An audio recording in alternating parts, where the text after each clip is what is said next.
I wasn't snooping. That's the part people always get wrong. I wasn't looking for anything, not really. I was on the couch one night, half watching a rerun of some sitcom we used to laugh at together, and her phone lit up. A notification. From an app one didn't recognize. Cute icon. Some cutesy name. Spark Time, or Hearts Up. Something forgettable, until it wasn't. She was in the shower, singing like she always did when she thought no one was listening. I tapped the notification. Just a flick of the thumb. Then it opened. It was a dating app. Messages. Matches. Flirty profile bio. Photos she hadn't shared with me. New ones, taken in our kitchen, our bedroom. Captions like, just looking for some fun, nothing serious, winky face, and wife life? More like why life. I felt my pulse hit the brakes and the gas at the same time. I didn't confront her right away. That surprised me too. I just sat there, phone in my hand, her profile staring at me like a smirking stranger. I put the phone back and waited for her to come back into the room, dripping wet and humming, wrapped in that towel I bought her last Christmas. She smiled at me, said something about needing wine. I nodded. That night, lying beside her, my mind was screaming into a pillow of disbelief. But my face? Still. She curled into me like always. And I let her. The next day, I made a fake profile. Took me 30 minutes to figure out how to not make it too obvious, not too polished. I made him average, nice guy, sort of dorky. Used a stock photo I tweaked just enough to pass. I called him Dan. Dan liked hiking, craft beer, and deep conversations. Dan swiped right on her. She matched with him that night. I stared at the notification like it was a punchline with no setup. She messaged first. Hey there, you look familiar. I almost laughed. You have no idea. Over the next few days, Dan and she got to know each other. I learned things my own wife had never told me. Favorite childhood snack? Frosted animal crackers. Secret guilty pleasure? Watching ASMR scalp massage videos. Biggest turn on? Being seen. Like, really seen. That one got me. I played along. Asked questions. Flirted. She flirted back. Meanwhile, real me? I was brushing my teeth beside her every morning, nodding along to her work stories every night. I was making her coffee, the way she liked it. 2 sugars, oat milk, cinnamon on top. I was kissing her goodnight. Kissing someone who was cheating on me with a version of me. Eventually, Dan suggested they meet. She hesitated at first. Said she wasn't sure. She wanted anything serious. Wasn't even sure why she was on the app. Just for fun, she said. A thrill. Something light. Not like she was actually unhappy. Just bored. Bored. Of me. Of us. Still, she said yes. We agreed on a cafe downtown. Thursday, 3 p.m. She said she had a team-building thing at work that day, so I knew she had blocked the time. Thursday arrived like a slow-motion train wreck. I got there early. Picked a corner table, back to the wall, full view of the door. I ordered tea. Couldn't stomach coffee. She walked in right on time. Dressed nicer than usual. Blouse I hadn't seen in months, hair curled. Lipstick. She looked excited. Nervous. Younger. She scanned the room. Saw me. Her face drained of color. Completely.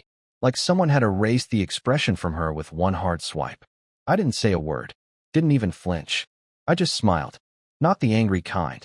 Not the fake one either. A real, quiet smile. A knowing one. Then I stood up, still smiling, and walked out. Didn't look back. Didn't need to. She never told me what it felt like to see me sitting there. Never explained. Never apologized. When I got home that night, she was there already. Red-eyed, wine glass trembling in her hand. Silence hanging between us like wet clothes on a line. She opened her mouth a few times, but nothing came out. I walked past her.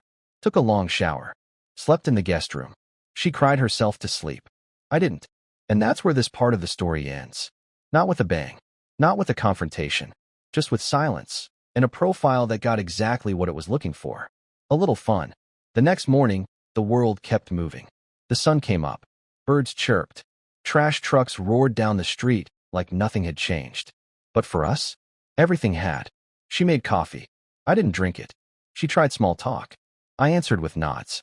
For 3 days, we moved around each other like ghosts. Me in the guest room, her pacing the halls, checking her phone constantly like she was waiting for Dan to pop back up and explain what the hell had just happened. But Dan was gone. Deleted. Erased. Just a vapor of a lie she'd flirted with and tried to turn into something real. She finally cornered me in the kitchen. Tuesday morning. still in her robe, dark circles under her eyes. I didn't mean to hurt you, she said, voice barely above a whisper. I just looked at her. It wasn't serious, she added. It was just stupid.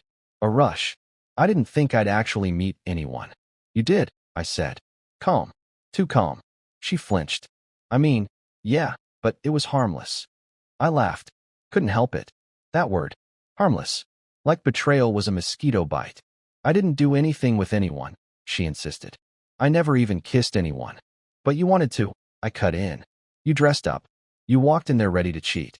The fact that it was me sitting there doesn't erase what you were about to do.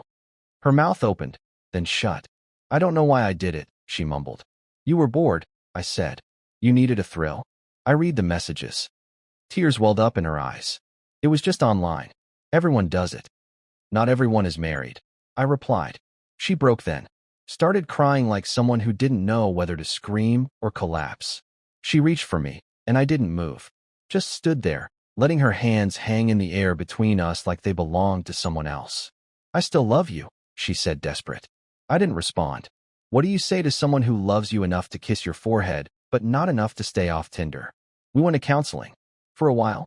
She cried. I talked. We both pretended it might go back to what it was. But something inside me had shifted. It's hard to unsee a mask when it slips. Harder still to pretend it was never there. Every time she laughed, I heard that same smirk she sent Dan.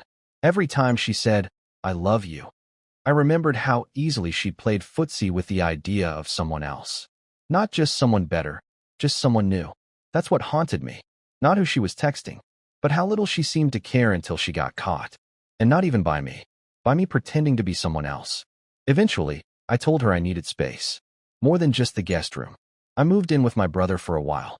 She begged, texted, called, sent photos of us from better times. But I'd already deleted the app.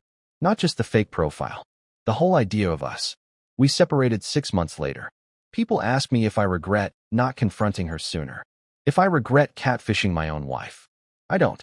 Because I didn't catch her by invading her privacy. I caught her by watching her step into a world she thought I couldn't see. And when she showed up, wearing that smile for someone who wasn't supposed to be me, I finally realized she had already left long before I walked out of that cafe. She was gone. And now, I'm still picking up the pieces. Not bitter. Not angry. Just quiet. Dating again, maybe. Slowly. Cautiously. Every now and then, someone will ask why I seem a little distant at first. I just shrug. Let's just say I've had enough surprises to last a while. Because love isn't a game. But some people treat it like one. And me? I learned how to fold my cards and walk away with my dignity intact. Even if the other player never knew what hand I was holding.